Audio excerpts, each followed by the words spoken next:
Can you guess how many theories of the Titanic's sinking exist? Right, loads, including a theory of my own, which I'm going to share with you today. And then you can decide which one seems most likely to you. One Piece theory. The very first version of the events was the One Piece theory. It's very simple and basically claims that the sinking happened without any breakups. 2:15 a.m., the ship collides with an iceberg. 2:18 a.m., the lights go out. The ship reaches an angle of 45 degrees and then quickly begins its final plunge into the ocean depths. 2:20 a.m., only about 3 minutes later, the RMS Titanic disappears under the surface of the ocean for good. The liner doesn't break, it just goes down as a whole piece. Of course, this can't be true. In April 1912, the Titanic was not only the largest ship in the world, but also the largest ship ever built. It's hard to believe that such a heavy vessel could have gone down without breaking. That's just impossible. Well, I mean, you can't blame the theorists. Before we found the wreckage, there were no other theories. Wait a minute, or were there? The day after the disaster, the survivors gave their interviews. They talked about what had happened, and some of them claimed that the ship had actually broken in two when it had been flooded. For example, Jack Thayer, a 17-year-old boy, outlined the sinking as he remembered it, and L.D. Skidmon drew a sketch based on his description. The picture clearly showed the ship breaking in half. But no one believed Jack or other witnesses. There was no evidence, so their claims were received with a grain of salt. But in 1985, things changed. First breakup theory. That's when Robert Ballard found the wreckage of the Titanic in the depths of the ocean.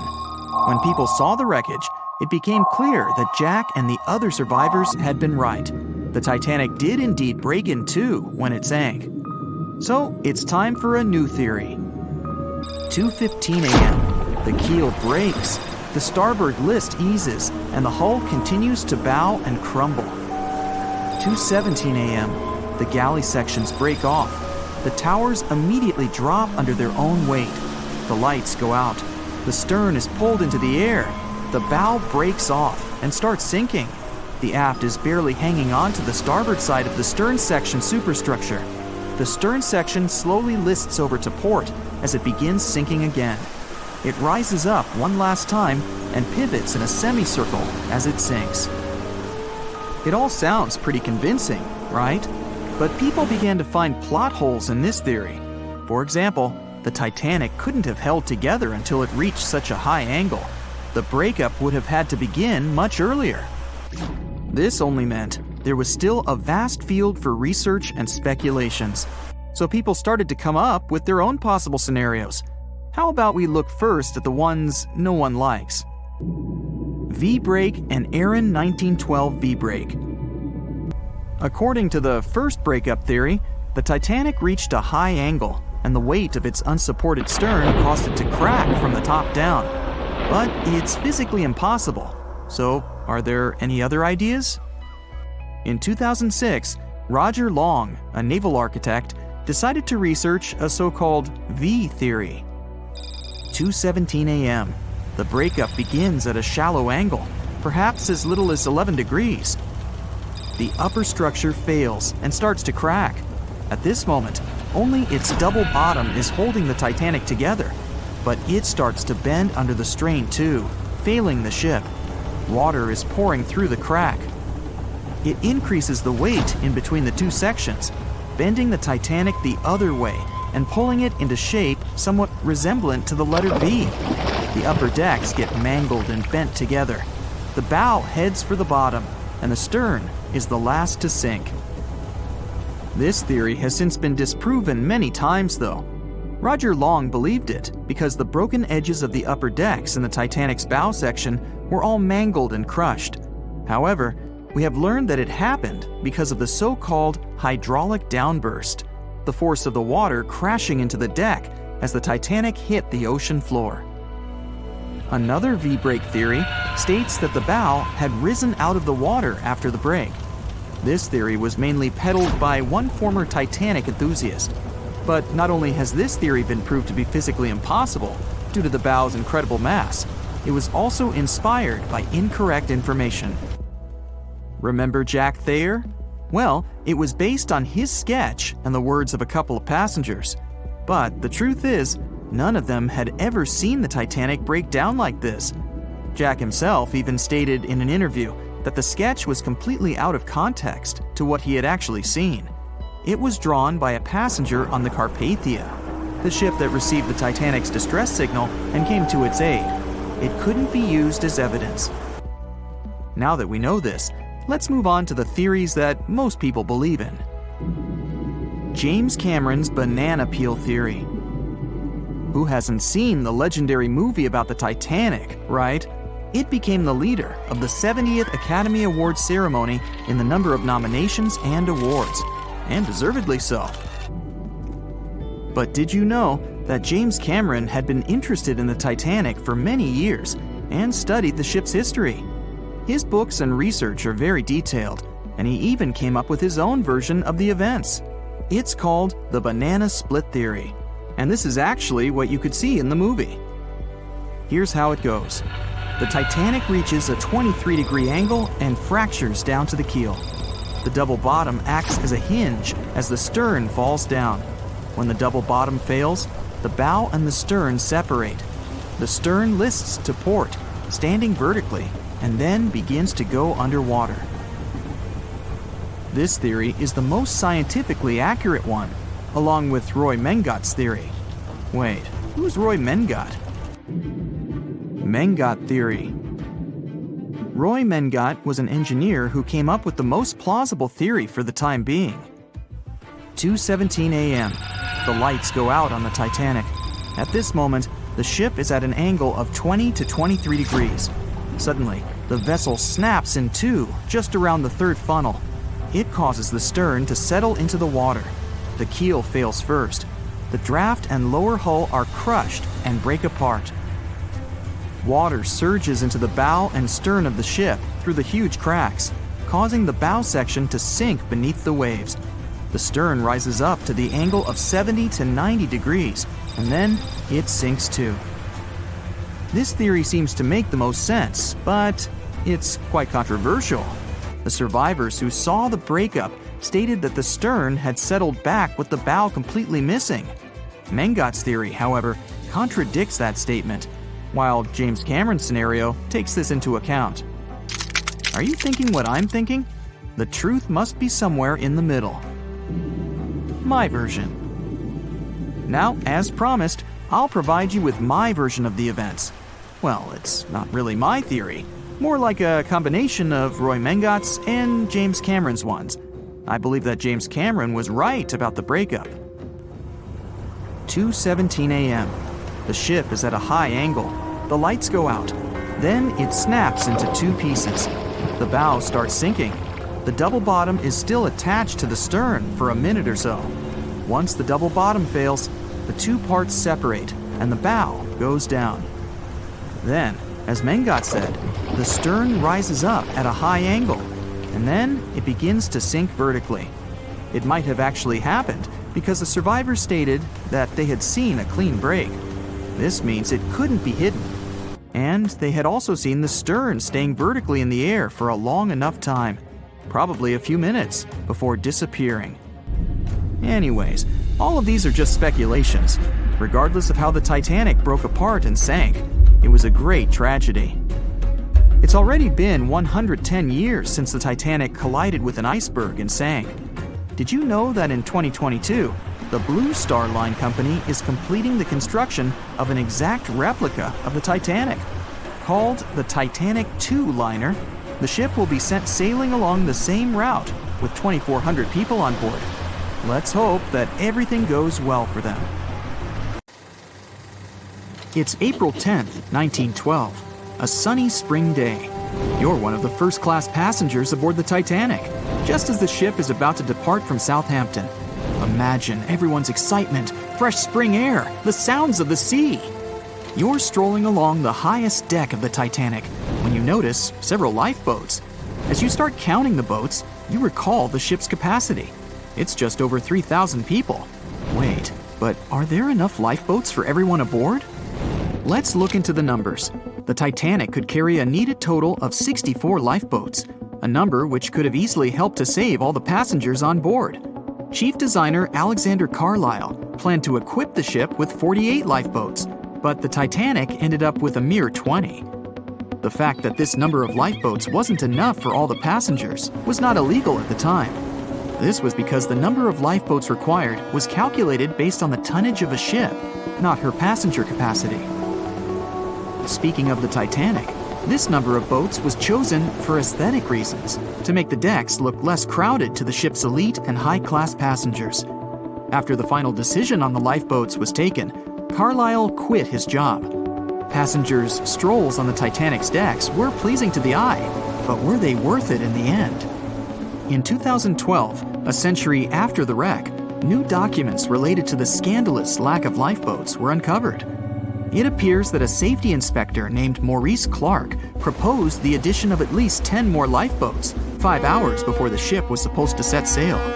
But since the ship's owners clearly wanted to leave on time, his plea was overlooked. He was also warned that unless he kept this secret, he would be fired. In retrospect, had the owners followed his advice, an estimated 700 more people might have survived that night. The 20 lifeboats you counted, those that actually made it on board, could have carried only a third of the passengers, even at their full capacity. But tragically, some of them were launched with as few as 12 people, when they could have easily saved up to 65 people each. To add to the disaster, the Titanic's crew members were not properly trained on using the lifeboat launching equipment. That's why the boats were launched slowly, improperly, and sometimes without the right supervision. Out of the 20 lifeboats, only 18 were set afloat correctly. Also, passengers were not informed about safety measures. A lifeboat drill should have taken place on the 14th of April, but the captain eventually canceled the event. One of the many myths surrounding the Titanic and its catastrophic ending is also related to the lack of the necessary number of lifeboats. There was no maritime law at the time that said women and children should get into lifeboats first. But it was a universally accepted custom in such types of situations as a shipwreck. Shortly after the Titanic had sunk in the icy Atlantic waters, rumors started to spread. It was said that some desperate men had resorted to dressing up as women in those final moments before midnight on April 14, 1912. They wanted to get a spot on the lifeboats and have a chance to save their lives. At the same time, there's little to no evidence that any of the male passengers of the Titanic had actually done this. In any case, what happened to those 20 lifeboats that were on board the Titanic after the ship hit the iceberg? What we do know is that all these boats were launched between 12:40 a.m. and 2:15 a.m., with a total of 718 people on board. By the time they were rescued by the RMS Carpathia at about 4 a.m. the same day, only 705 people had remained alive. It took the crew of the RMS Carpathia more than 4 hours and 30 minutes to pick up all the passengers and 13 of the lifeboats. This was as many as the rescue ship was allowed to carry. The rest of the now empty lifeboats were left adrift at sea. Those salvaged were later given back to the White Star Line, the British shipping company which operated the Titanic. Strangely, after being returned, they appeared to have vanished from official records. The last image ever taken of the 13 surviving lifeboats was of them getting unloaded in the New York harbor. Sadly, and ironically, that's where the Titanic was supposed to be on April 18, 1912. The lifeboats were then rid of their Titanic nameplates or any other markings that could have linked them to the ship. Some sources claim that the boats were eventually destroyed. But was this actually the truth? The fate of one particular lifeboat has been the source of much debate. Collapsible Boat A, the last one to leave the ship, was retrieved by the RMS Oceanic a month after the crash. At that time, it was a shocking 200 miles away from the spot where the Titanic had sunk. Also, in the boat, there was a wedding band engraved with the words "Edward to Gerda," a sad omen to a couple that were lost at sea after managing to escape the sinking Titanic. Later identified as Edward and Gerda Lindell, the couple was traveling from Sweden to the U.S. to relocate. Some accounts claimed that Mr. Lindell did, in fact, make it to Collapsible Boat A, but his wife wasn't as lucky. Neither were ever seen again, and the wedding band was eventually sent to Gerda's father. The recovery of collapsible boat A was recorded in both photographs taken by the crew on board the RMS Oceanic and by a detailed handwritten account of a fellow passenger. They claimed that the lifeboat had looked more like a piece of wood carried by the waves than an actual boat. The first lifeboat to depart from the Titanic was lifeboat number 7. It was dubbed the Millionaire Lifeboat. It's rumored that the 12 passengers on board might have bribed the crew to row away to safety instead of allowing others to jump in. In 2015, some of the items recovered from this lifeboat, including a lunch menu, a ticket, and a letter from one of the passengers, were auctioned for up to $70,000 by a New York auctioneer. Soon after the Titanic catastrophe, it became mandatory for all ships to be equipped with enough lifeboats to carry all the passengers and crew. It's more likely that the Titanic lifeboats, being relatively new equipment at the time, were refitted to be used on other ships, such as the RMS Olympic, which was the Titanic's older sister. Some of them may have been sold off to private collections, or even left to rot. After all, they were seen as a source of bad luck, and most people were unwilling to use them again on other ships. Unfortunately, all the information about their whereabouts is hard to confirm now. No official statement from the owners of the lifeboats was ever given after their rescue. But although nothing appears to have remained of the original lifeboats, some full-sized replicas exist on display in museums in Falmouth, England, and Belfast, Northern Ireland. One of the few surviving White Star Line lifeboats did not, in fact, belong to the Titanic, but it did have a striking connection to the cursed ship. This boat is the restored Lifeboat 6 from the RMS Oceanic, which helped to recover Titanic's collapsible Lifeboat C. It was said to be owned by a private collector, but similar to the Titanic's lifeboats, we don't know anything about its location today. As for the nameplates and other identification marks of the lifeboats, the White Star Line seems to have kept them. Because some of these items were later auctioned and sold to interested collectors, even Rick Springfield supposedly got hold of one of the nameplates. One particular nameplate was already missing by the time the White Star Line employees had reached the lifeboats. It was the nameplate of Lifeboat Number 8, which had been taken by a sailor named Thomas Jones. He later gifted it to another Titanic survivor, the Countess of Rothes, along with a letter acknowledging the bond they formed on the night of the shipwreck. You can find other similar items on display in different museums, such as Larne Museum and Arts Centre in Northern Ireland, or Worcester City Art Gallery and Museum. To be fair, some experts claim that even if there had been more lifeboats on board the Titanic, there simply might not have been enough time to launch them all. That's how severe the impact was. Many researchers say that everything was happening so rapidly after the ship had hit the iceberg that it's astonishing that so many passengers managed to survive.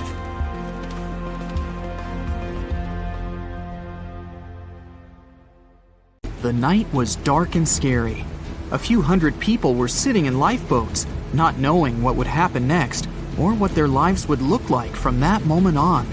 All they knew was the giant ship they had been sailing on just a couple of hours earlier disappeared in front of their eyes. They were alone, waiting for help. Is anyone even coming? They had no idea if the rest of the ships that were traveling relatively close to them had heard their call for help. There was nothing else to do but wait.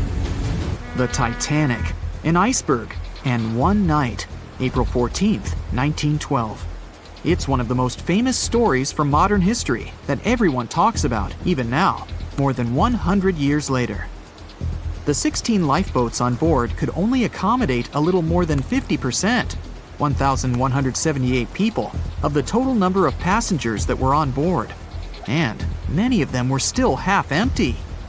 In one of them, there was a little 2-month-old girl, Milvina Dean, the youngest passenger on board the giant ship. Her parents had decided to leave England because they wanted to build a better life in the United States. Her father had some family in Kansas, and he hoped they could start their own business there. The Dean family didn't actually choose to be on board this giant legendary liner, but because of a coal strike, they got transferred there, so they boarded it at Southampton as third-class passengers. Milvina's father felt when their ship hit the iceberg on that cold and seemingly peaceful night. He immediately went up to investigate. When he saw that people were panicking, and that the crew members were giving warnings on the actual danger of the situation, he rushed to their cabin to find his wife. He told her to dress the children and quickly go up on deck. The crew members gave the order to get the lifeboats ready and start transferring women and children there first. It was a chance for at least some family members to get to safety. Milvina, her mother, and her brother got in Lifeboat 10. They were among the first off the liner out of the 706 crew members and passengers who managed to escape the sinking ship. Later, the liner called Carpathia heard their call for help, came for the passengers, and took them to New York. Her father, unfortunately, stayed behind them and didn't manage to save himself. Milvina grew up in Ashurst, England, which wasn't far from where she set sail on the ship. She spent her life working as a secretary and an assistant in small businesses in Southampton. She never married. Milvina always used to say she never spoke about the whole Titanic thing because she remembered nothing about it, so she didn't want people to think she was just drawing attention to herself. But in 1985, a French-American team got together and located the wreck of the Titanic. It was around 370 miles east of Mistaken Point, Newfoundland, in water that was more than 2 miles deep. That's when they confirmed the ship split in two. For decades, people believed the ship sank in one piece. They thought the only significant damage was the damage the hull got from its contact with the iceberg. In reality, it broke in half, right between its third and fourth funnels. It happened shortly before the ship disappeared under the surface of the water, and the whole thing, starting from the moment when they hit the iceberg, lasted around 2 hours and 40 minutes. People didn't pay that much attention to the Titanic until this team of researchers found the wreck. In the last year of her life, she sold some of her family's possessions at auction to pay for her stay in a nursing home. The items she sold also included a suitcase filled with clothes that her family got when they arrived in the US, and compensation letters her mom got from the Titanic Relief Fund. The compensation letters outlined the financial aid that certain passengers received who had survived the loss of their loved ones. She lived until the age of 97 when she caught pneumonia. She was the youngest of the 705 people that survived the whole event. The Titanic was the world's largest ship. Since it was so big, some thought the vessel should have had 4 exhaust stacks.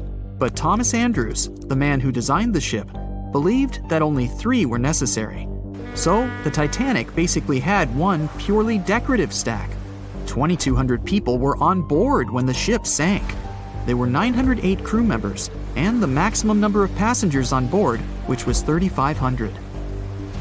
As you probably saw in the movie, there were different classes of passengers. The estimated overall wealth of those in first class was about $500 million.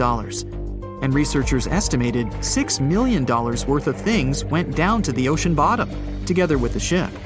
In first class, this liner was a place of luxury. It had 4 restaurants, 2 libraries, 2 barber shops, reading rooms, and a photographic darkroom on board.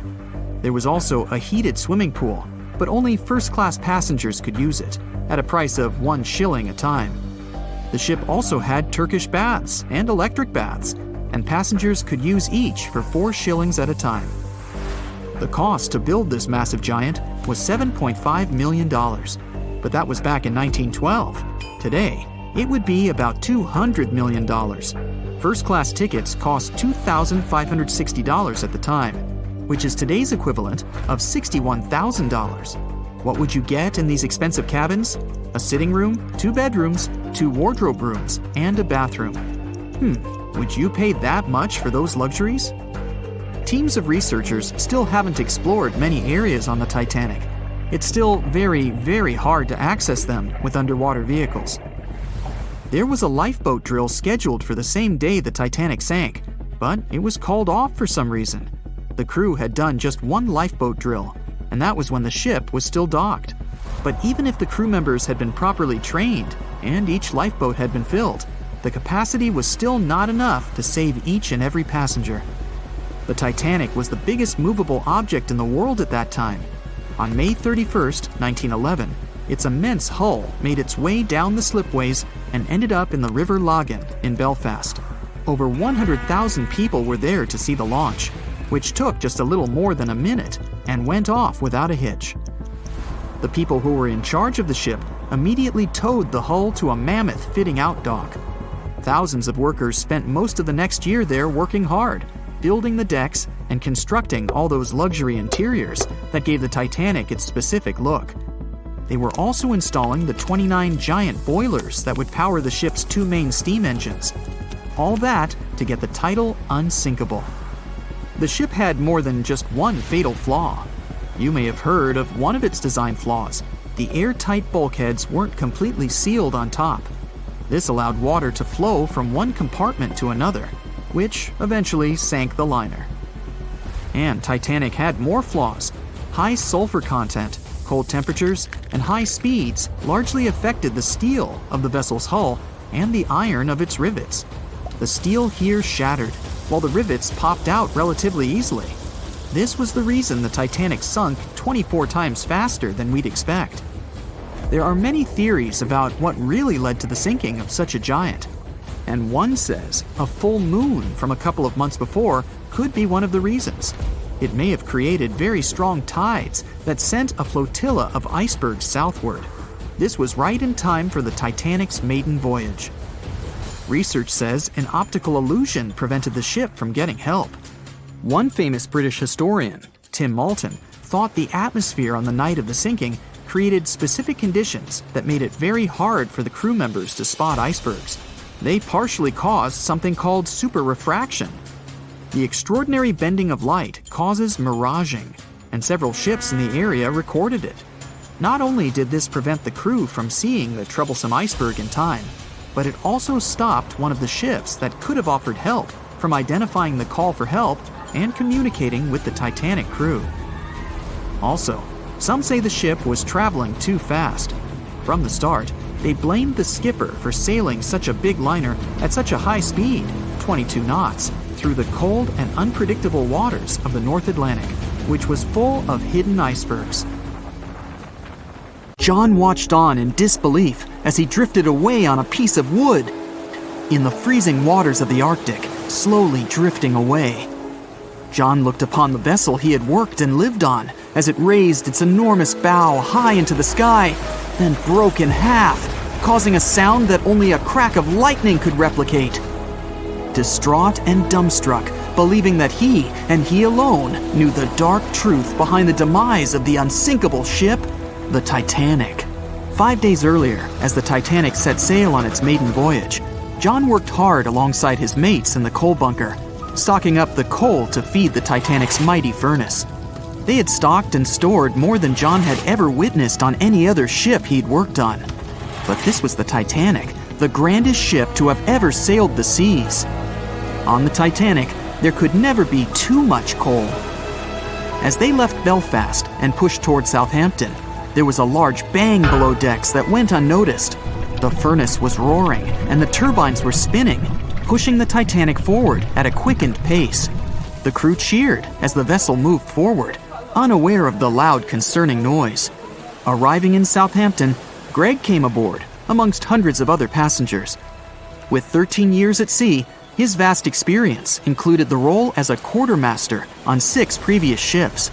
Ready for a new challenge aboard the greatest vessel ever made, he was looking forward to this next challenge of his career. Greg came with a wealth of experience, especially with sailing through the Arctic. His role was vital within the crew, understanding the seas around the North Pole. He would be a key lookout as they set to cross the perilous path of the Iceberg Alley. Greg had some concerns regarding the voyage. The Earth's orbit was remarkably close to the Sun and the Moon, causing higher tides. This would make icebergs more prominent, drifting them further away and towards the route of the Titanic as they journeyed to New York. Assessing the lookout tower and inspecting the available gear, Greg found no binoculars. This made him concerned, but the sailors just laughed at Greg. "If the deck is short on ice cubes, we'll be sure to plow right through a berg to resupply." A sailor laughed. Greg didn't share this sentiment. Eager to find out why they had been left short-handed on equipment, since he had such a vital role on the ship, Greg inquired further. Sadly, the officer with the keys to the binocular supply cupboard had been removed from the crew at the last minute. Greg couldn't believe something of this importance had been overlooked. For such a mighty ship with so many people aboard and crossing in a particularly perilous path, this just didn't make sense. But not wanting to be fined for breaking into the ship's property, Greg let it slide, hoping that they wouldn't need the binoculars in the end. Ultimately, if there were icebergs expected, a warning call would be made to the captain, informing of any concerns. Little did Greg know that a warning had been received, notifying of the dangers that awaited. But the telegram didn't provide the required prefix, which would have ensured direct delivery to the captain. So, the critical warning was just overlooked. John and his crew below decks prepared for departure, stoking the engines. He noticed an essence of thick exhaust, far too heavy than what would be expected from the furnaces. The crew searched throughout the lower decks. Following a thorough search, they managed to locate the cause of the exhaust. It was an ignited pile of coal within a coal bunker. Unknown when it had ignited, a buildup of coal had clearly been smoldering, slowly growing in size. The amount of smoldering coal was concerning. The alarm was raised, alerting an officer to review the matter. The officer assessed the damage and confirmed with the captain that it was deemed to be of little concern, as only minor damage had been caused. John was unsure of this assessment, as he knew that in confined spaces, surrounded by iron bulkheads, an oven-like environment arises that intensifies the heat with time. But the Titanic would power forward, making no sense to John as they had only just departed from Southampton. He was sure they would have turned back. John and his crew were ordered to shovel the already lit coal into the furnace and continue shoveling until all the smoldering contents would be contained. It was a possible but painstaking task that could take the entire journey. The continuous intake of coal would ensure the turbines would spin at a constant accelerated pace, not what the Titanic was designed for. It was meant to be a luxurious passenger liner and not for breaking speed records. However, the crew would find enthusiasm in not only acknowledging the Titanic as unsinkable, but also as the fastest. John and his crew continued to shovel the coal into the furnace for several days. The temperature within the bow was becoming hotter every day. The bulkhead's contained heat was so severe that it became weak at the seams in the iron walls and rivets. 2 more days, lads, just 2 more days. John was laughing, trying to raise the spirits of his mates as they were working tirelessly. But as they were all laughing, joking, and looking forward to dry land, they unknowingly approached their final destination. The Titanic was speeding through the calm sea. Greg looked ahead, above in the lookout tower, keeping a keen eye out as they were in iceberg territory now. Even though the way seemed clear, false horizons could occur, creating confusion about how far objects in the distance truly were. As they were traveling in the Gulf Stream waters into the colder Labrador Current, air columns cooled from the bottom upwards, creating a thermal inversion. This incredibly high air pressure ensured fog wasn't present, providing a deceptively clear outlook. But the thermal inversion can also create optical illusions, showing the horizon further away, appearing higher in the distance, or masking whatever objects that could come before it. These false horizons could easily hide any icebergs that could be approaching. Greg knew the perils of a calm sea in the Arctic, preferring the rough waters, where it's easier to detect icebergs within waves. Peering from the lookout, Greg was looking towards the dark abyss ahead. Suddenly, within 1 mile directly in front, a formidable image quickly emerged from the dark waters surrounding.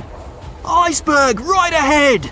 Greg yelled to his mate, who quickly called to the helm and directed them to steer hard to starboard.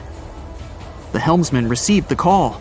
In the heat of the moment, he turned the wheel counterclockwise. He then realized he'd turned the wheel the wrong way and quickly went in the opposite direction. The ship aimed towards the iceberg, veering to the port side whilst reducing speed. Although there was a delay in turning the wheel, since there was a short distance from the signal and the fast pace that they sailed at, it may not have made a difference. As they approached the iceberg, it appeared as though they'd miss it, but over 87% of an iceberg is underwater. And as they came along the side, the hidden ice underneath hit the port side bow, piercing the side of the hull with a 12-square-foot tear. The ship shook, with all aboard aware that something was amiss. Amongst the confusion and fear, they were oblivious of the damage. As they gathered their bearings, 6 out of 16 compartments were quickly filling up with seawater. The hull could only withstand 4 compartments filling before sinking. Time was ticking as the Titanic made its descent into the depths. The weakened bulkhead with heated steel pillars and rivets broke under the pressure and sudden change of temperature from the ice-cold water. The call was made to abandon the ship. Lifeboats were prepared to be released, while help signals were sent out to nearby ships. The radio operator was guiltily sitting, constantly calling out to a nearby ship that had been in contact with the Titanic recently. There was steady communication with this ship over the past few days, providing warnings of icebergs since the Titanic departed from Southampton. The final warning message received was just 1 hour ago. Upon receiving the final warning, the operator ignorantly responded, "Shut up," with the assumption that their warnings of icebergs were pointless. Following this unfortunate response, the ship turned their radio off and provided radio silence. The closest ship that was responding to their distress signals was 500 miles away, too far to provide any assistance in time. There were countless mistakes that caused the Titanic's watery end, whether they contributed directly or from sheer ignorance. The most tragic of them was the number of people aboard the ship, 2,224 of them. There were only enough lifeboats provided to rescue 1,178, barely half of the people. On April 10, 1912, the RMS Titanic set sail from England. But this wasn't the launch of a regular ship. The Titanic was the largest liner ever built at the time. It was 882 feet long. That's nearly the size of 3 soccer fields. And measured from the hull to the top of the smokestacks, the ship was an impressive 175 feet tall. That's the size of a 17-story building. Deemed unsinkable, it took 3,000 workers almost 3 years to build. But a mere 4 days into its very first voyage, at 11:40 p.m., the ship collided with an iceberg and was lost beneath the waves of the Atlantic Ocean. It took the liner only 2 hours and 40 minutes to sink. And of more than 2,200 passengers and crew members on board, only 706 survived. The wreck would remain lost for another 73 years, hiding its many secrets within the frigid Atlantic waters. And if it wasn't for a man whose whole life had been devoted to exploring the sea, the giant ship might have remained lost for a lot longer. That man was Robert Ballard. As a child, Ballard was obsessed with the ocean. This fascination started when he was just 12 years old. That's when he watched a film adaptation of Jules Verne's science fiction novel, 20,000 Leagues Under the Sea. It had everything to spark a young person's imagination, from adventure and strange creatures to a powerful underwater vehicle called the Nautilus. It could travel anywhere in the world you wanted to go. From that moment, life on dry land was no longer in Ballard's future. When he was 23, he was assigned to the Deep Submergence Group. There, he helped develop techniques to search the ocean floor. His biggest accomplishment was the creation of Alvin. It was a small, easy-to-maneuver submarine that could carry 3 people. It also featured an external mechanical arm designed to gather underwater samples while the crew remained safe and dry inside. Alvin the submarine quickly proved useful for a variety of tasks. For example, once it was used to track down an aircraft that had crashed into the sea. But the vessel experienced a series of setbacks. In one case, it was attacked by a swordfish, which caused the submarine to resurface quickly. The swordfish, still stuck in the outer skin of the submarine, became that night's dinner. And in October 1968, the submarine was being lowered into the water when the cables holding it snapped, sending it careening into the ocean along with 3 crew members on board. And because the small vessel was still open, it immediately filled with water and quickly began to sink. Luckily, the crew managed to escape, but Alvin was gone. Bad weather hampered multiple attempts to recover the vessel. It wasn't until the following year that it was finally returned to the surface. In time, Alvin would be improved. Its hull would be strengthened by titanium, giving it a higher depth rating, thus making it even better suited for ocean exploration. The specialized submarine would come in handy in many of Ballard's 100-plus expeditions. The man was one of the first to explore an underwater mountain chain called the Mid-Atlantic Ridge in the Atlantic Ocean. And when he found thermal vents in the Galapagos Rift in the late 70s, he also helped discover and document the process of chemosynthesis. That's a complicated chemical synthesis of food energy by bacteria. But his biggest discovery was still to come. Ballard claimed he'd never been a Titanic fanatic, but he eventually became obsessed with finding the ship after watching other explorers try and fail. As he said, Titanic was clearly the big Mount Everest at the time. Many others had tried, many that I thought would have succeeded, or should have succeeded but didn't. Ballard began thinking about finding the ship as early as 1973, and 4 years later, he actually made an attempt. He used the deep-sea salvage vessel Sea Probe, which was a drill ship equipped with cameras and sonar. But he was forced to give up when the drilling pipe broke.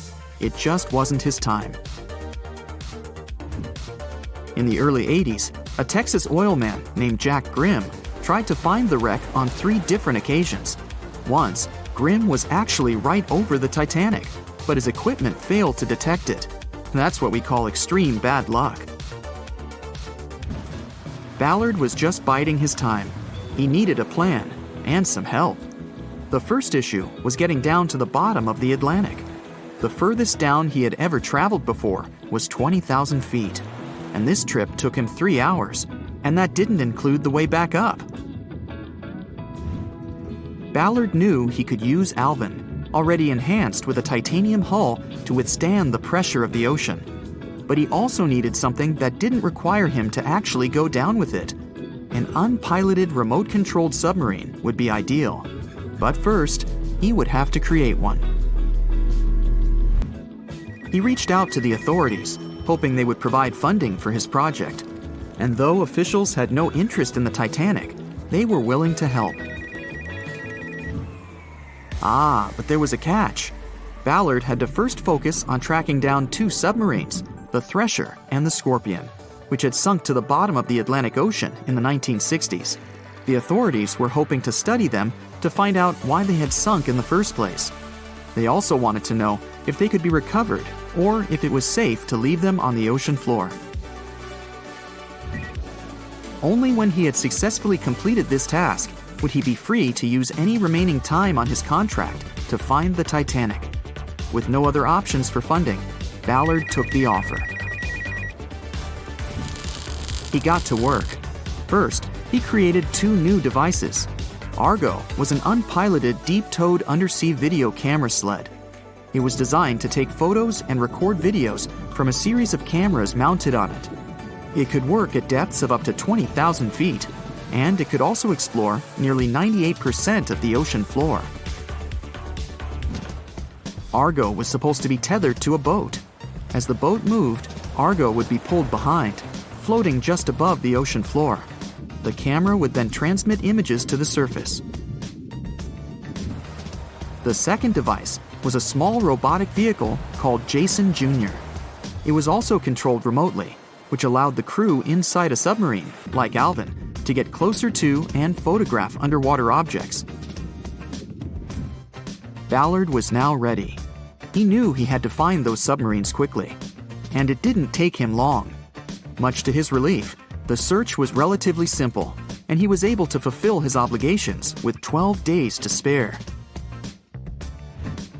With almost 2 weeks to devote to finding the Titanic, he set out to explore the ocean.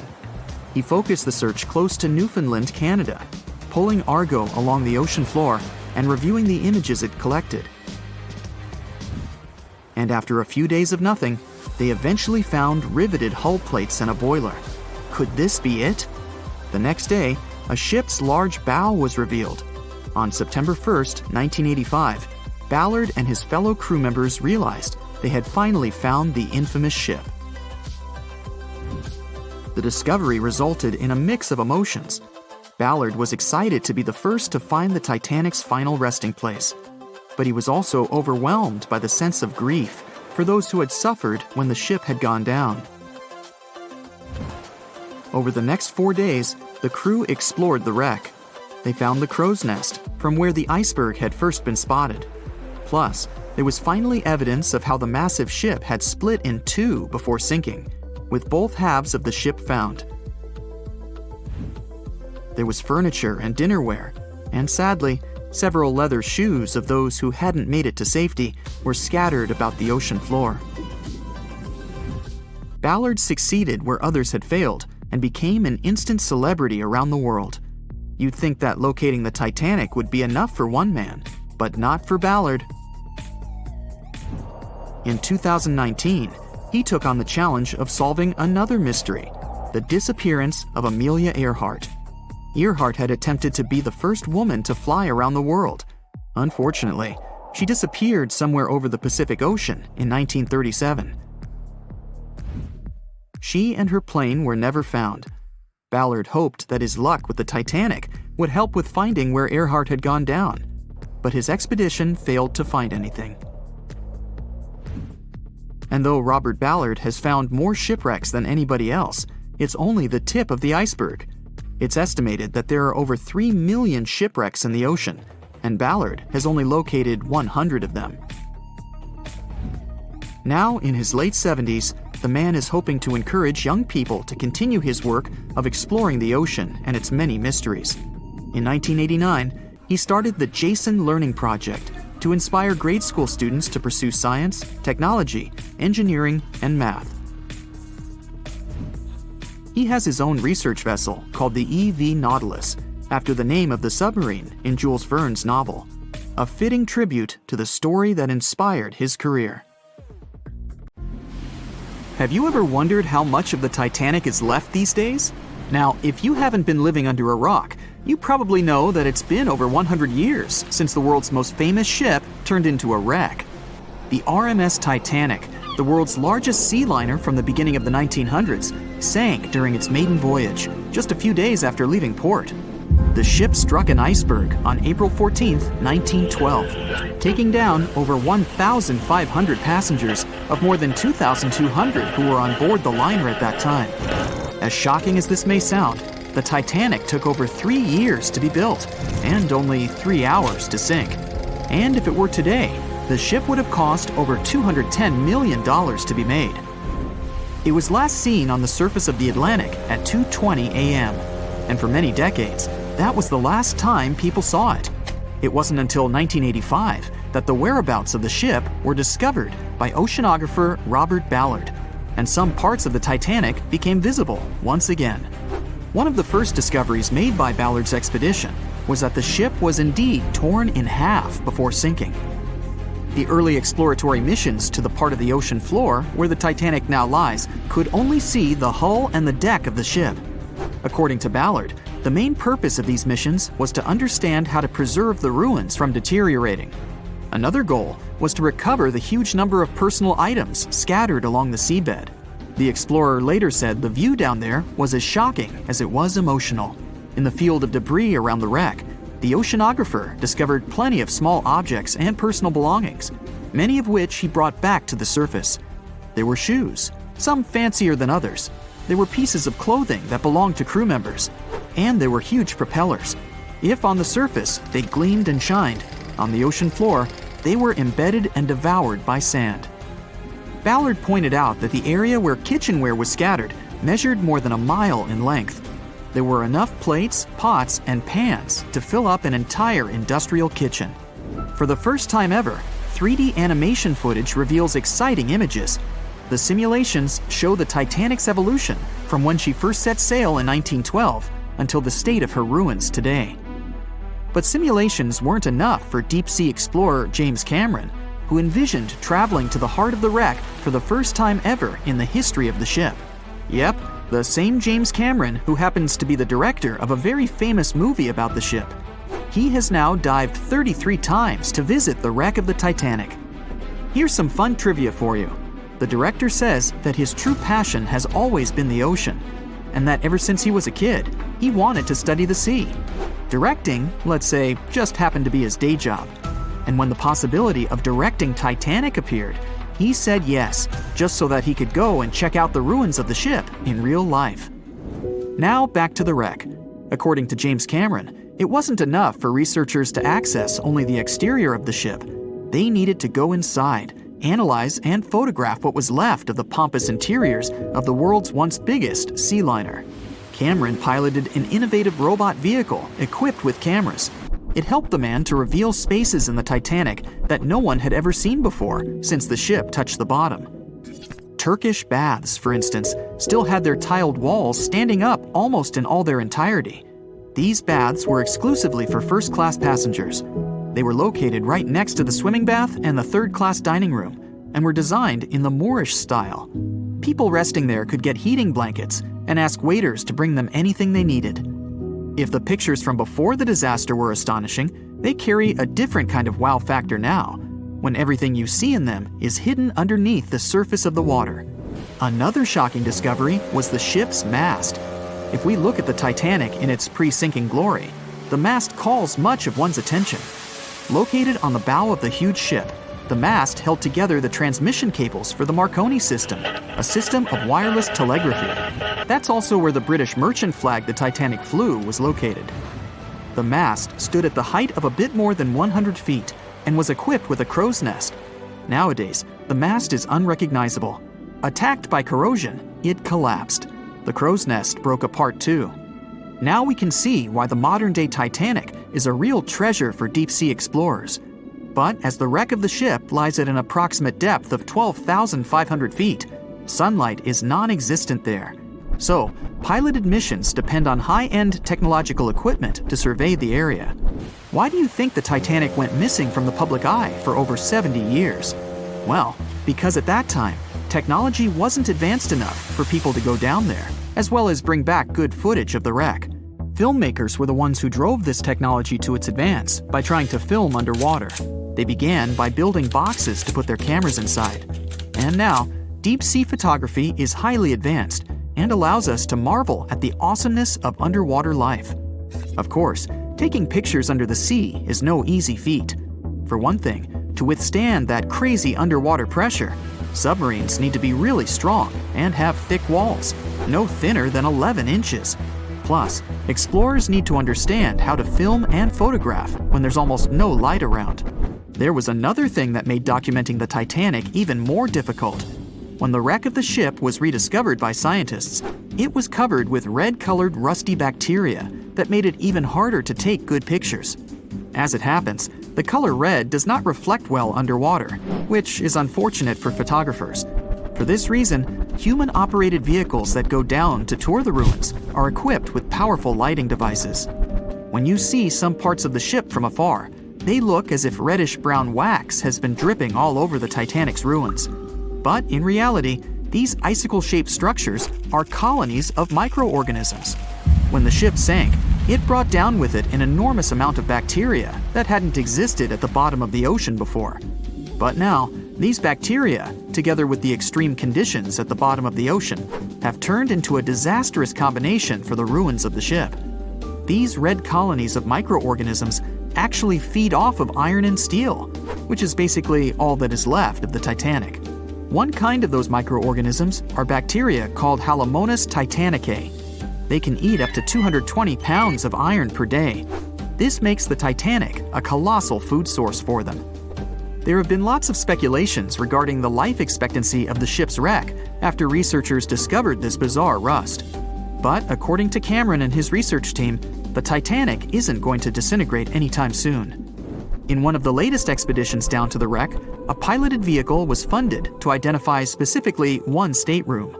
It belonged to a very important passenger, Sir Benjamin Guggenheim. Yes, just like the museum. Guggenheim was the son of a mining magnate and a member of the elite group that boarded the transatlantic journey of the Titanic. Born in Philadelphia, Guggenheim was traveling back home to the US. But, as we all know, he never made it to his final destination. For the price that ranged from 400 to 800 pounds back in 1912, the equivalent of 84,000 pounds nowadays, one could book accommodation that was called a stateroom. Staterooms on the Titanic were the most luxurious kind of first-class rooms. They were located on the B or C decks and were decorated in more than 11 different styles, ranging from Jacobean, Georgian, Italian Renaissance, and the list goes on. These rooms were filled with carved paneling and marquetry made from exotic and rare kinds of wood, such as mahogany, oak, and so on. Guggenheim occupied one of these luxurious rooms, and 100 years later, one of his descendants funded an entire mission just to locate the precise stateroom the man stayed in. This expedition turned into a documentary for National Geographic, and they did manage to identify which stateroom was Guggenheim's, so kudos for them. April 14, 1912. A cold evening somewhere in the North Atlantic.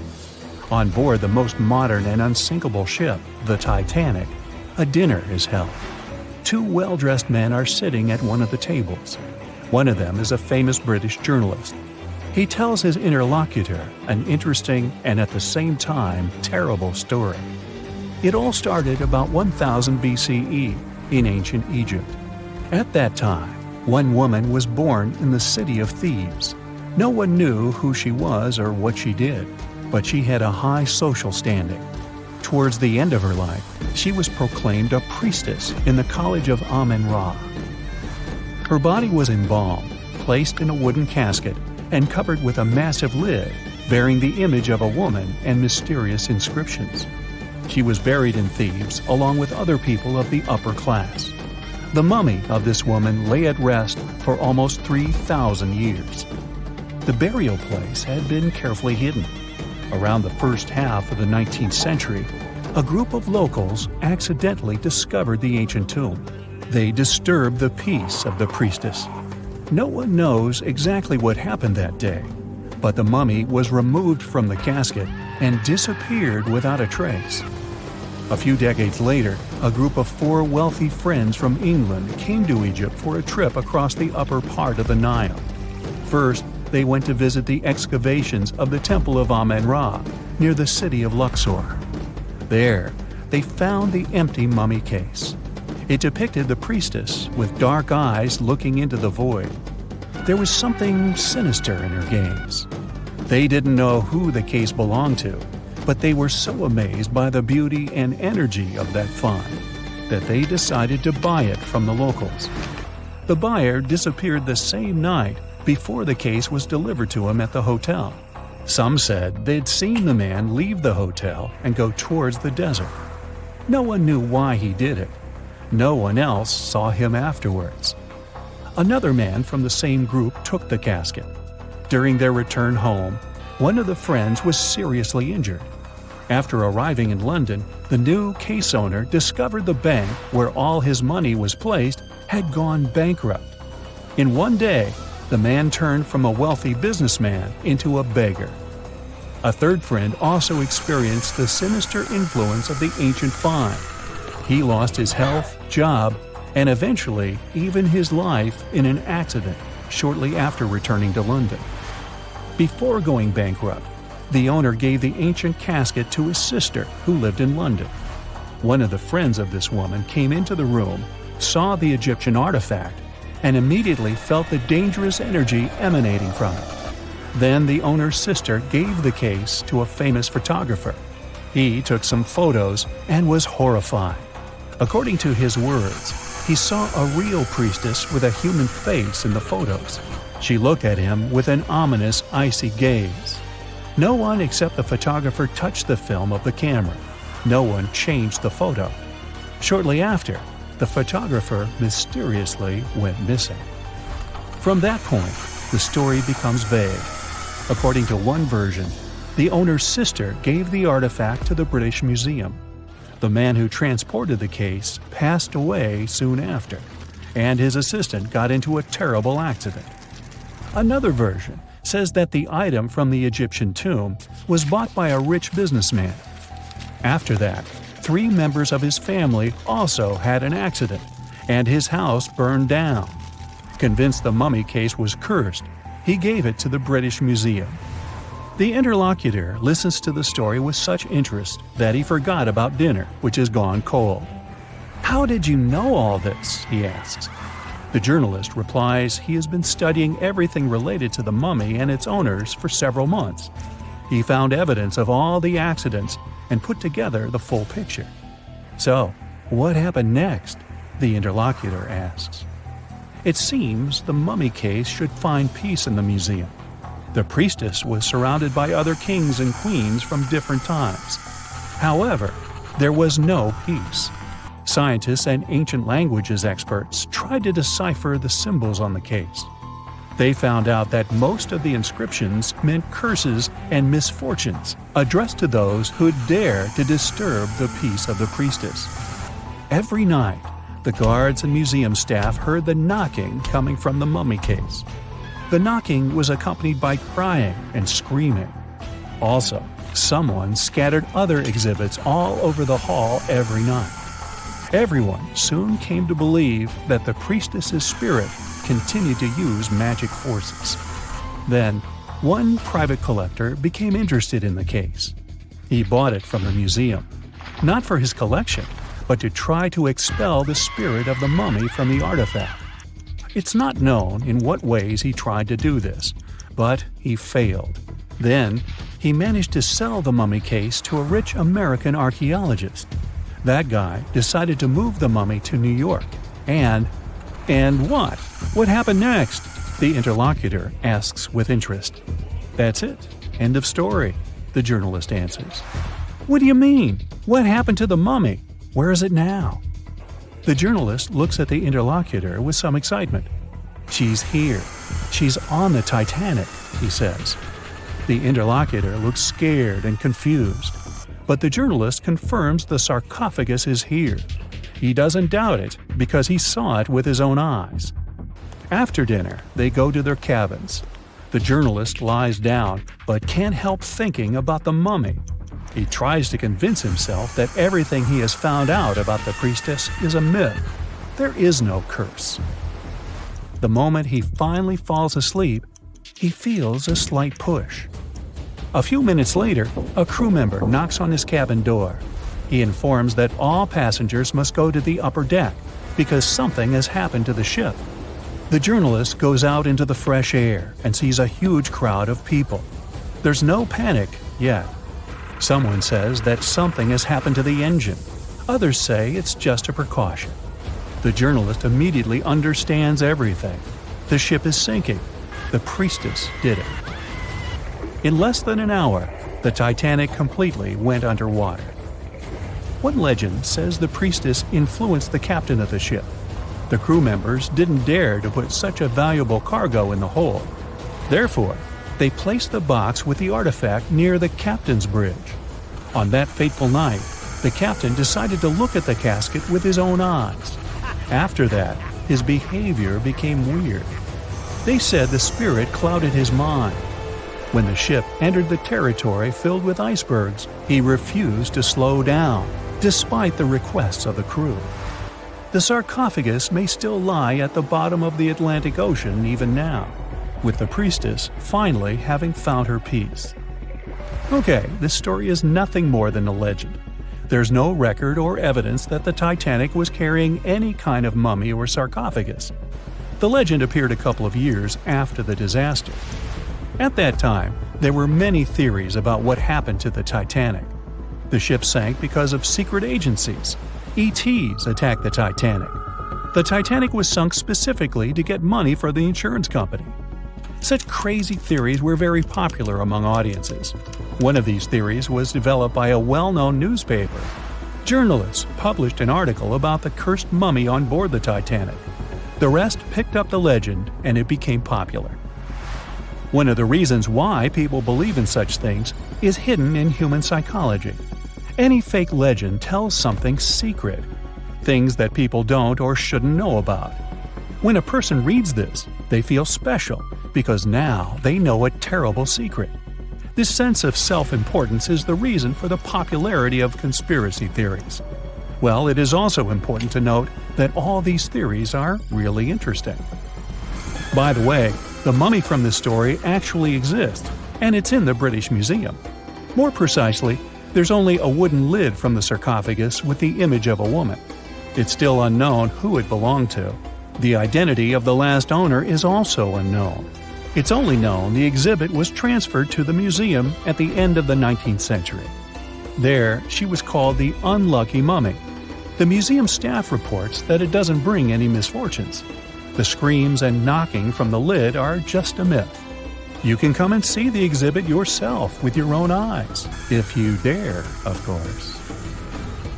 On the night of April 14th to 15th, 1912, the most modern and unsinkable ship collided with an iceberg and sunk. And it was incredibly scary. Just imagine a huge cruise ship, several times the size of the Statue of Liberty, crashing into a massive chunk of ice and sinking. It's dark and cold. All you can hear is the rumbling and grinding of breaking metal and wood. All that surrounds you is the icy waters of the endless Atlantic Ocean.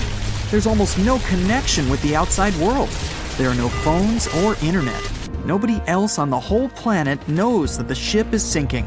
It's a real nightmare. But the most shocking thing is that the people who were on the Titanic that day didn't panic. They were calm, maybe a little worried, but there was no fear on their faces. To understand why they weren't afraid during one of the biggest disasters of the 20th century, you need to see what was going on through their eyes.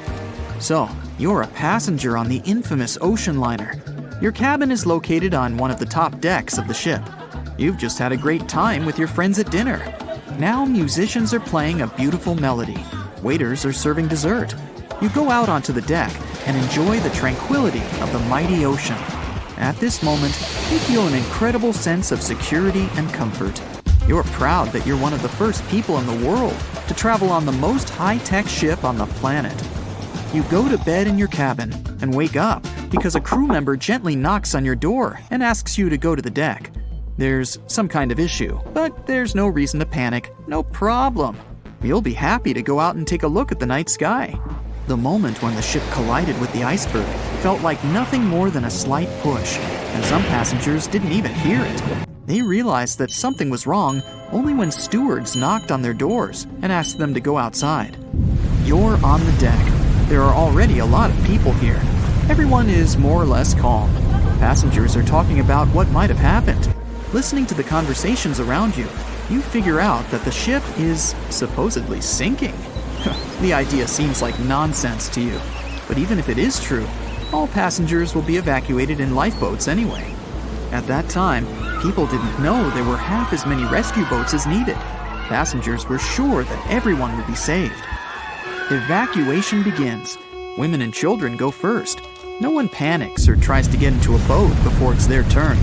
All men behave gentlemanly and help crew members to evacuate women. One passenger wants to get into the boat with his wife, but it's not because he's afraid to stay on the Titanic. He's just worried. It seems to him that it's less safe in the boat than on the giant liner. He doesn't want to leave his wife alone, but the crew members explain the situation to him, and the man retreats without any resistance. They begin to launch flares into the air. No one pays any attention to this. Everyone thinks this is a standard procedure for a ship breakdown. If there had been many experienced travelers on board, they would have understood the flares were fired because the ship was in distress. Perhaps then, people would have started panicking, but most of the passengers simply didn't notice it. The boats are lowered one by one. People are watching the evacuation, patiently waiting for their turn.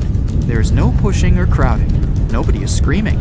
The actions of the crew help the passengers to remain calm. They deliberately downplay the severity of the situation to prevent panic. Someone says the boats are launched simply as a precaution. Also, the crew members claim that a rescue ship is heading for the Titanic and is just a few miles away. Some passengers say they see the lights of another ship. The people who are already sitting in the boats want to stay closer to the Titanic, since this way they'll feel safer. Many passengers simply don't want to believe that something serious is happening. Even when they're told the ship is sinking, they refuse to admit it. How is it possible that the unsinkable ship can sink? But this is how the human mind works. In extreme situations, it refuses to believe that something bad is going to happen now. You don't even want to think about it. One of the passengers says that it seems to her that the danger is exaggerated. She claims that all people will return to the Titanic at any moment. Some passengers are afraid, and still, they don't want to leave the ship. Warm cabins and the safest ship in the world are here. The alternative is the ice-cold ocean and small, unstable rescue boats. Someone refuses to leave the ship because they can't find their baggage. Some passengers carry all their belongings with them. They don't want to leave them on the sinking ship. There are many immigrants on board, and some of them don't even understand English. The crew members can't explain to them what's happening. These passengers misunderstand stewards' instructions during the evacuation. They can't figure out the inscriptions on the evacuation signs. Many passengers are sure there's been some kind of breakdown in the engine compartment. The problem will be solved soon, and the Titanic will continue its journey. People only start to realize the ship is going down when it begins tilting forward, and its rear part starts rising above the water. That's when those around you start panicking. Some jump into the water, others climb into the lifeboats without waiting in line. But in general, there's no chaos and hysteria. And this is despite the fact that there are about 1,500 people on the ship. Scientists claim that some of them never even left their cabins. Those people refused to leave their stuff behind and didn't believe that something serious had happened. During the evacuation, the orchestra is playing. This helps people to keep their cool. They hear music, and it seems to them that everything will be fine. The music keeps playing on the Titanic almost until the very end. At about 2:05 a.m., the crew lowers the last boat with passengers. 15 minutes later, the ship goes underwater. Even after the tragedy, the surviving passengers can't really understand what's happened to them. They remember boarding the boats and moving away from the huge vessel, and they won't forget seeing it go under the water. But even after a while, they still can't realize what a terrible catastrophe they've just experienced. Sometime later, people began to write books about those fateful events. They made documentaries and feature films. The news about the Titanic was in every newspaper. It spread all over the world. In any description of that day, the tragedy looks like a terrible disaster. But those who were there admit they didn't feel all-consuming dread. They just couldn't believe what was happening that day. The tragedy of the Titanic might seem more terrible for people who heard about it than for people who experienced it. Many people around the world refused to go on board large ocean liners after the catastrophe. They were afraid of what could happen to them. At the same time, a lot of passengers who survived on the Titanic continued to travel by other ships. There was a woman who survived 3 shipwrecks, including the Titanic, and she still continued traveling. And what if people tried to raise the Titanic from the sea floor? This happened many years after the shipwreck. Then, the $5 million operation failed. Nylon slings were attached to a large part of the sunken ship. The other ends of the slings were connected to diesel engines. For the entire operation, a mini-submarine was used. A piece of the Titanic, weighing 21 tons, was being pulled up when one of the slings tore. And then, one by one, the other cables began to snap too. The huge piece of the ship fell back to the seafloor. By that time, the participants of the rescue operation had run out of food supplies. And since the nearest shore was quite far away, they decided not to give it another try. At 11:40 p.m., the Titanic made contact with an iceberg in the North Atlantic Ocean. Many artifacts were found and restored, like parts of the ship, jewelry, and dining plates, to name a few. It took approximately 3 hours for the ship to be completely submerged in the remote icy water. The night was cold and very much alive. The orchestra was playing music as they enchanted the guests on board. Everyone was excited to arrive in America. It was still considered an amazing feat for a ship to cross the Atlantic back in 1912. But as the day went ahead, there was an atmosphere of impending doom for the captain and his crew. No one else felt it though. It seemed to them nothing could possibly go wrong, and this would just be another regular night. To them, the Titanic was unsinkable. The last thing on your mind when thinking about the Titanic is the mail crew. Yes, there were mailmen on board delivering mail to America. It may seem like a pretty mundane occupation, but there was a very tough test to pass in order to be accepted on board, and only a few top candidates would qualify. and those few would get shortlisted and accepted. John Starr March, an American, was one of these mailmen earning between $1,000 to $1,500 a year working on the Titanic. Back in 1912, this was considered to be a lot of money. They were not officially part of the ship's crew, since the mail crew was placed near the third-class quarters. But given their influence and resistance, they were eventually moved and given a private dining area. March got this job since he needed the money to support his family. He found a perfect way to earn some big bucks, working on a large ship traveling across the ocean. He was 51 at the time and came from New Jersey.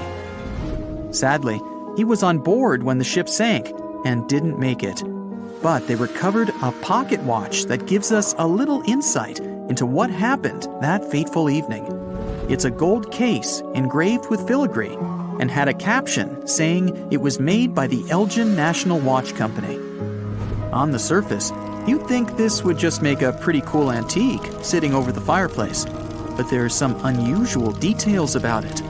There are obvious signs water seeped beneath the glass, and the black arms of the watch indicate the time to be exactly 1:27. It leaves us wondering why the clock stopped at this precise hour. What was the owner doing? The mail clerks were operating a fully functioning and efficient mail sorting facility on board the Titanic. This wasn't something you'd come by often on a cruise ship, since typical ocean liners use closed mail bags to transport the mail from one port to another. But the mail sorting facility on the Titanic allowed passengers to send out postcards whenever the ship docked in transit zones in Ireland and France.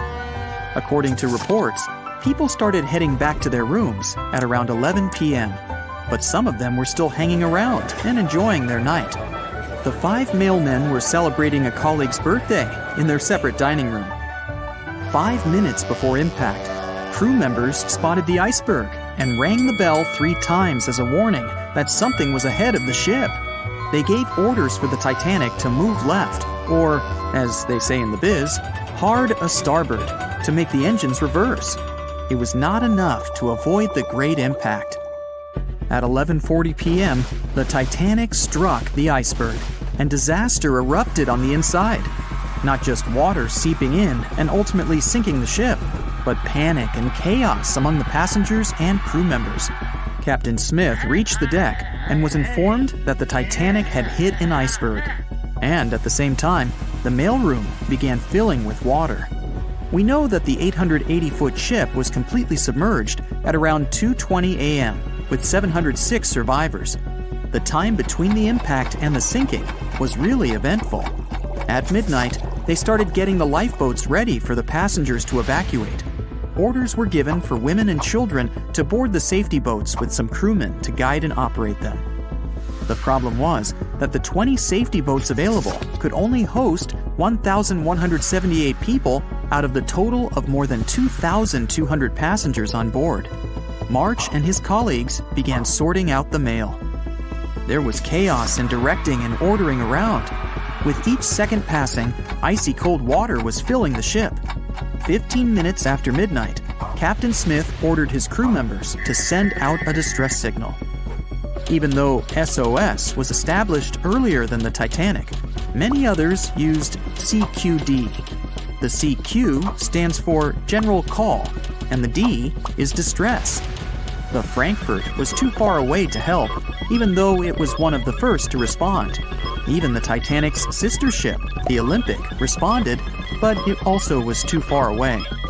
At 12:20 a.m., the Carpathia received the urgent message and redirected from its original course to help them out, even though they were 58 nautical miles away. Although this was some relieving news, the water kept seeping in at an alarming rate.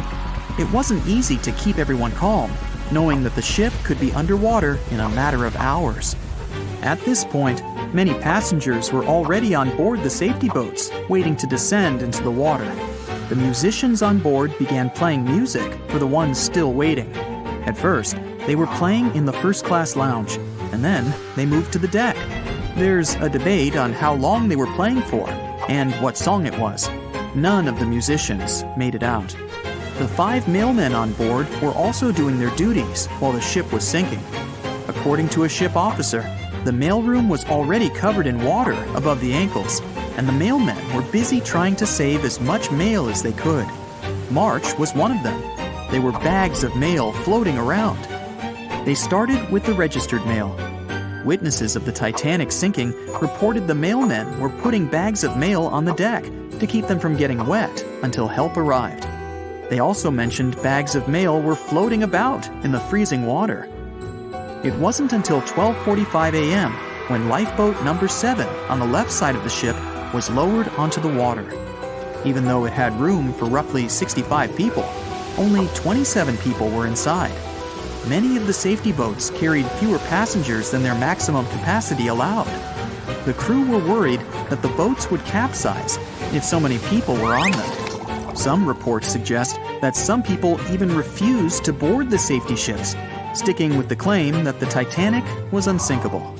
At the same time, they fired up one of the 8 distress rockets in the air, but it didn't get them any help. At 12:55 a.m., the second and third safety boats were descended to the waters with 2 male passengers jumping on board. 5 minutes later, another safety boat was lowered with around 39 people.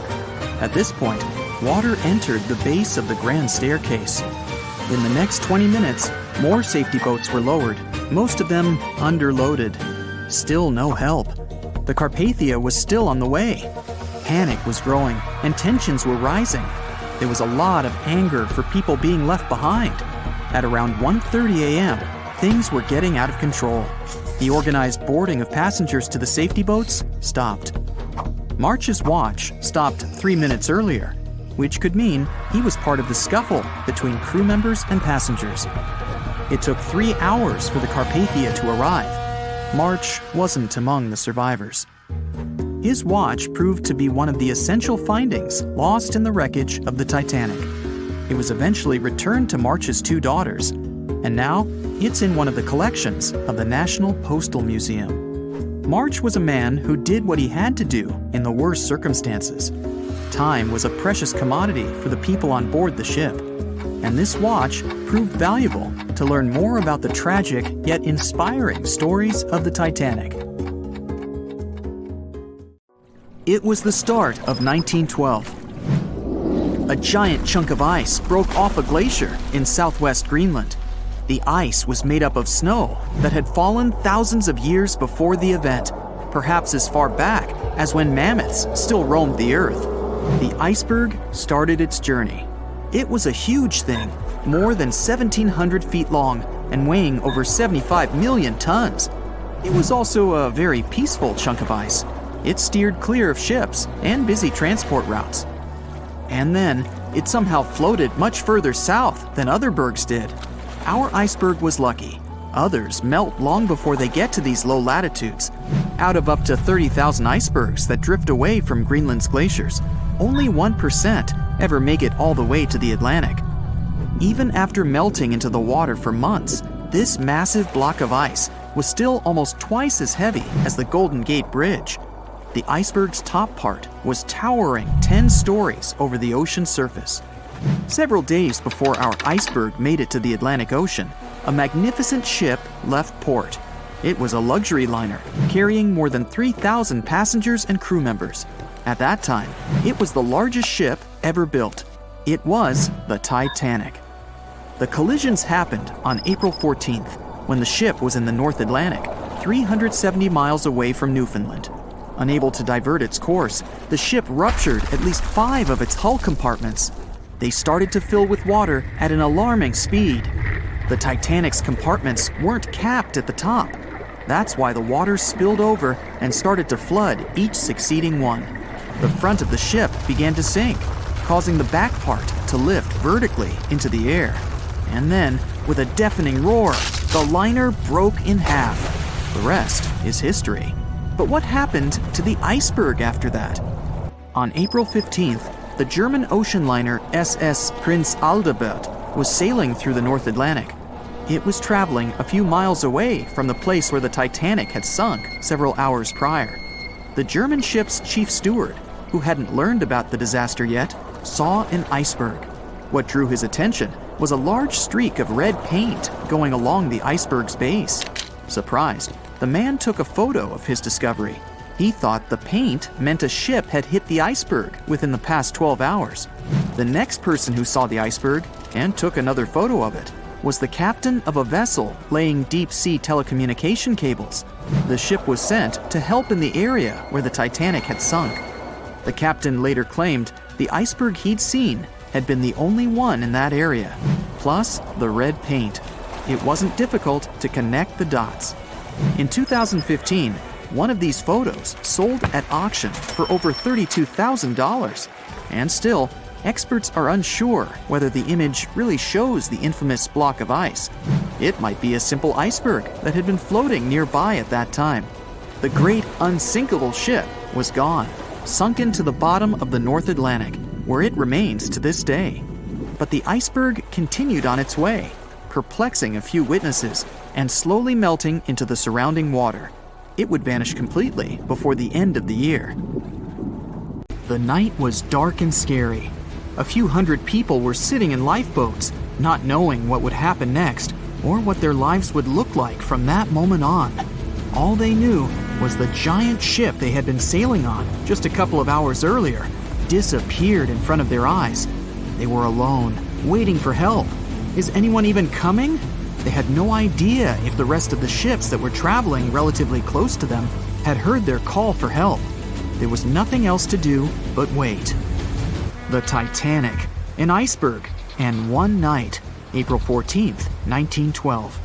It's one of the most famous stories from modern history that everyone talks about, even now, more than 100 years later.